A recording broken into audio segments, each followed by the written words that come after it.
हाल ही में 26 जनवरी के उपलक्ष्य पर जम्मू कश्मीर सरकार ने स्टेट अवार्ड की घोषणा की और ये स्टेट अवार्ड अपने उत्कृष्ट कामों के लिए लोगों को दिया जाता है। और इसमें सबसे इंपॉर्टेंट एक नाम जो उभर कर आया है वो सुरेश कुमार एब्रोल जी का है, जिन्होंने इनकी अपनी एक पर्सनल जो है आर्ट गैलरी है और उस आर्ट गैलरी को प्रिजर्व करने को लेकर सरकार ने इन्हें ये स्टेट अवार्ड दिया है। और पूरा नाम अगर मैं इनकी आर्ट गैलरी का नाम बताऊं तो शाश्वत आर्ट गैलरी म्यूजियम और मैन्युस्क्रिप्ट्स लाइब्रेरी है। और इस मैन्युस्क्रिप्ट लाइब्रेरी को कंजर्व करने के लिए इसके संरक्षण को लेकर इन्हें ये स्टेट अवार्ड दिया गया है। देखिए, डोगरा इतिहास से जुड़ी हुई इतनी सारी इनके पास यहाँ पर चीजें हैं और मैन्युस्क्रिप्ट्स हैं जिसे कि आज जो एक शोध का विषय बन चुकी हैं। और 300 से 400 विद्यार्थी इनकी इस लाइब्रेरी में आकर अपना शोध कर चुके हैं। और इस सब को देखते हुए सरकार ने इनके इस कंट्रीब्यूशन को देखते हुए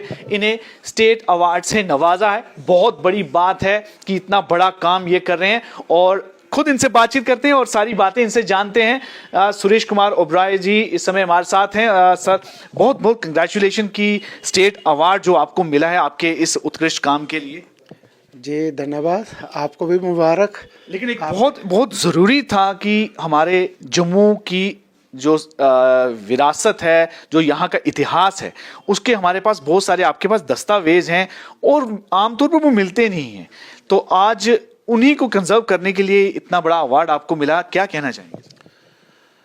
सबसे पहले तो मैं अपने बुजुर्गों को नमन करता हूँ जिन्होंने ये दायित्व आगे चलाते गए और हमारे तक ये दायित्व पहुँचा। अपने दादाजी को नमन करते हैं, अपने पिताजी को नमन करते हैं। उसके बाद आज हम 4 भाई जो हैं वो इस संग्रहालय को चला रहे हैं। क्योंकि इसमें मेरा ज़्यादा इंटरेस्ट रहता है तो इसलिए फैमिली ने मुझे आगे रखा हुआ है। जी। तो यहाँ पे इस संग्रहालय में हमारे पास जम्मू कश्मीर लद्दाख की विरासत के में क्या क्या जैसे पांडुलिपियाँ आती हैं, मिनिएचर पेंटिंगें यहाँ पे अगर होंगी फॉर एग्जांपल आपको देखने को मिलेंगी। ज्वेलरी, डुग्गर प्रदेश की ज्वेलरी, कश्मीरी ज्वेलरी आपको देखने को यहाँ पे मिलेगी। गुज्जर और गद्दी वो ट्राइबल ज्वेलरी आपको यहाँ पे देखने को मिलेंगी।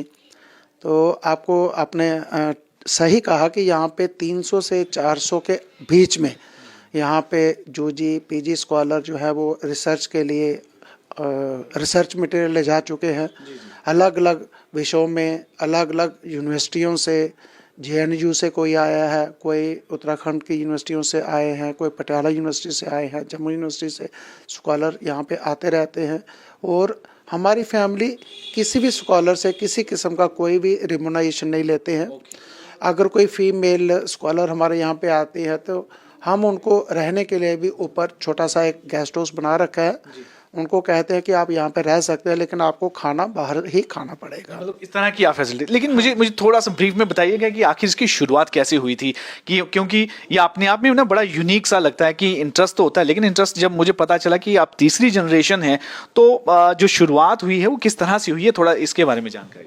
ये स्वर्गीय लाला रिखी राम जी हमारे दादाजी थे जो महाराजा हरि सिंह जी का ज्वेलरी विंग देखते थे। तो एक बार दादाजी ने वहाँ पे देखा कि कुछ आयुर्वेदाचार्य जो हमारे एरिया के रहने वाले थे उनकी डेथ हो गई और उनकी फैमिली वहाँ पे पांडुलिपियों को जल प्रवाह कर रही है। उसके बाद उन्होंने क्या देखा कि वो जो पांडुलिपियाँ अगर साल 6 महीने उसकी देखरेख नहीं हुई तो टर्माइट ने अटैक कर दिया, दिमक लग गया, तो उन्होंने वो पांडुलिपियाँ उठा के तो जल प्रवाह कर दी। तो वहाँ पे वो विरसा ख़त्म हो गया। ये चीज़ जब उन्होंने अपने जो साथी लोग थे उनसे डिस्कस किया तो उन्होंने बोला कि अरे वो तो बड़े अच्छे ज्योतिषाचार्य थे और कुछ पांडुलिपियाँ उनके पास वैसी थी कि वो तो उनको पढ़ के हिकमत भी करते थे, हकीमी भी करते थे। तो आपको तो वहाँ से उनको उठा के लेकर आना चाहिए था, हम आपको गाइड करते। बस वहाँ से ये दौर शुरू हुआ। ऐसे ही कोई ज्वेलरी अगर लेके आया है उसको डिसमेंटल करना है, पुरानी ज्वेलरी है, पुराना डिज़ाइन है, तो ये उसको क्या करते थे, एक्सचेंज कर देते थे और वो उसके एवज में उसको नई ज्वेलरी बना के दे देते थे।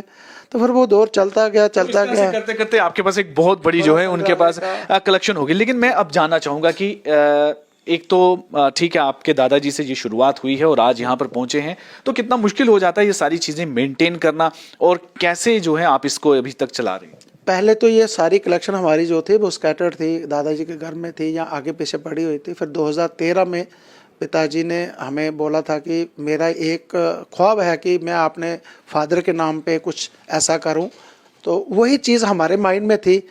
तो उन्हीं की सोच को आगे बढ़ाते हुए हम चारों भाइयों ने डिसाइड किया कि ये बिल्डिंग हमने 2013 में परचेज़ करी, 2-2.5 साल इसको रेनोवेट किया। उसके बाद 2017 में हमने यहाँ पे राष्ट्रीय पांडुलिपि मिशन से कंजर्वेशन सेंटर का स्टेटस लेके यहाँ पे हमने म्यूजियम स्टार्ट कर दिया। दो बातें मैं आपसे जानना चाहूँगा। एक तो मुझे बताएं कि कुल मिलाकर आपके पास यहाँ कितनी मैन्यूस्क्रिप्ट्स हैं, और रेयर मैन्यूस्क्रिप्ट्स जो आपने देखी हो उनके बारे में थोड़ा सा जानकारी दें। गुरु नानक देव जी की पूरी लाइफ स्टोरी 100 चित्रों की जुबानी यहाँ पे आपको देखने को मिलेंगी। गुरु नानक देव जी ने अपनी लाइफ में 3 ट्रैवलिंग की, 3 उदासियाँ बोला जाता है, पहली उदासी, दूसरी उदासी, तीसरी उदासी। तो उन्होंने पहली उदासी में क्या क्या काम किए, तो चित्रकार ने उसको रंगों की शक्ल में डाल के तो वो यहाँ पे रखे हुए हैं। दूसरी कलेक्शन हमारे पास रामायण के ऊपर है, अयोध्या वाल्मीकि कांड, वो बसूली स्कूल की मिनिएचर पेंटिंगें हैं। कुरान भी मैंने देखी, बड़ी छोटी कुरान, उसके बारे में थोड़ा बताइए। हाँ, छोटी होली कुरान हमारे पास है। आपने देखा होगा कि ये प्रशस्ति पत्र है। 2 होली कुरानें हमने नेशनल आर्काइव्स ऑफ इंडिया को ये डोनेट की हैं। उनकी एक नोटिफिकेशन निकली थी, वहाँ से हमें ये प्रशस्ति पत्र आया हुआ है। उसमें हमारे पास 1 इंच बाय आधा इंच व 1 इंच, मतलब 1 इंच वो चौड़ी है, 1 इंच वो लंबी है और 1 इंच वो मोटी है। ऐसे ही आधा इंच वो चौड़ी है, 1 इंच वो लंबी है और 1 इंच वो मोटी है। मुझे भी इस फील्ड में इंटरेस्ट लेते हुए, काम करते हुए 35-38 साल हो गए। जिस चीज़ को लेकर आपको अवार्ड मिला है कि इसके संरक्षण को लेकर, इसकी कंजर्वेशन को लेकर, तो किस तरह का काम जो इसकी जब आप प्रिजर्व करते हैं तो किन चीज़ों का इस्तेमाल करते हैं, कैसा ध्यान रखा जाता है, उसके बारे में थोड़ा ब्रीफ में हमें बता दीजिए। पहले थे जब हमारे पास राष्ट्रीय पांडुलिपि मिशन की एफिलिएशन नहीं थी, तो हम लोग दादी नानी के नुस्खों से ही उसका वो करते। जैसे फ्यूमिगेशन करनी है तो हम लोग कोयले की अलाव जलाते थे, उसके ऊपर अजवाइन डालते थे। अब हम थाइमोल का यूज़ करते हैं, क्योंकि थाइमोल अगर लेने के लिए जाएंगे तो वो महंगी पड़ती है, तो थाइमोल का यूज़ हम लोग वो करते हैं। उस टाइम क्या था कि हम पंखे अपने जून, जुलाई, अगस्त इस महीनों में, जिन दिनों में ज़्यादा उमस होती है, पंखे चला के रखते थे 24 घंटे, पेडेस्ट्रल फैन लगाए या सीलिंग फैन लगा के रखे। अब हम क्या करते हैं, कोई 15-20 किलो के आसपास सिलिका जेल पूरे बिल्डिंग में फैला देते हैं, तो जितना भी मॉइस्चर होता है वो सिलिका जेल अब्जॉर्ब। तो ये तो हो गया। अब मैं जानना चाहूँगा कि आगे का क्या मतलब अपने विचार, प्लान रखा है कि किस तरह से आप इस पूरे अपनी आर्ट गैलरी को किस लेवल तक ले जाना चाहते हैं, आम लोगों तक? क्या आपके पास कोई ऐसी योजना, और इस योजना को लेकर आप किस तरह की उम्मीद करते हैं अगर गवर्नमेंट की बीच में अगर वो अपने आप को कुछ कंट्रीब्यूट करे? हमारी स्टेट गवर्नमेंट से एक गुजारिश है कि अगर स्टेट गवर्नमेंट हमें कोई स्पेस प्रोवाइड कर देती है तो वहाँ पे बिल्डिंग बना के हमें दे दे, तो हम ये सारा खजाना वहाँ पे डिस्प्ले डाल देंगे। आपको पहले ही बोला था कि यहाँ पे कंजर्वेशन के रिलेटेड कोई भी ऐसे कोई सर्टिफिकेट कोर्स या डिप्लोमा डिग्री कोर्सेज नहीं है। तो ऐसे अगर कोर्सेज यहाँ पे स्टार्ट हो जाए तो हमें भी सुविधा रहेगी, और जो फ्यूचर जनरेशन्स हमारी है उनको भी अच्छी सुविधा मिलेगी। बिल्कुल।